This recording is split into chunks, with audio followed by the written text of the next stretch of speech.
Hello friends, నేను మీ బాంబే భారతకను. వర్షాకాలంలో ఎక్కువగా దొరికే మొక్కజొన్నలతో పులావ్ ఎలా తయారు చేసుకుందామో చూద్దాం రండి.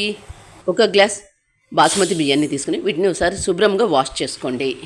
మొక్కజొన్న విత్తనాలను తీసుకుని మొక్కజొన్న ఉండే కంకికి ఉండే విత్తనాలను హాఫ్ కప్పు తీసుకొని గ్యాస్ ఆన్ చేసుకొని కుక్కర్ పెట్టుకొని 3 టేబుల్ స్పూన్ల ఆయిల్ వేసుకొని ఆయిల్ వేడైన తర్వాత ఒక తేజ్పత్తా, తాలింపు గింజలు కొన్ని వేసుకొని మీడియం సైజు ఉండే ఉల్లిగడ్డను పొడుగుగా కట్ చేసుకొని వేసుకోండి. ఉల్లిగడ్డ వేగిన తర్వాత 2-3 రెమ్మల కరివేపాకు వేసుకొని మిక్సీ జార్ను తీసుకొని ఇందులో 1 ఇంచ్ అల్లం, 2 పచ్చిమిర్చి, 4-5 పొట్టు తీసిన వెల్లుల్లి, కొద్దిగా కొత్తిమీర వేసుకొని వీటన్నింటిని మెత్తగా మిక్సీ చేసుకోండి. ఇలా మెత్తగా మిక్సీ చేసుకున్న దాన్ని ఉల్లిగడ్డ వేగిన తర్వాత కుక్కర్లో వేసుకొని పచ్చివాసన పోయేంత వరకు బాగా వేయించుకోండి.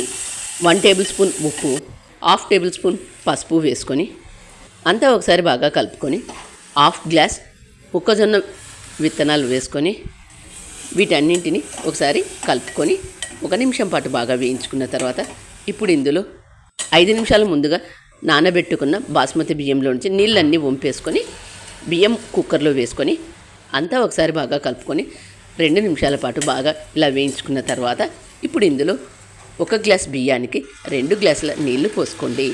గరిటెతో అంతా ఒకసారి బాగా కలుపుకొని కుక్కర్కి మూత మూసుకొని వెయిట్ పెట్టుకోండి.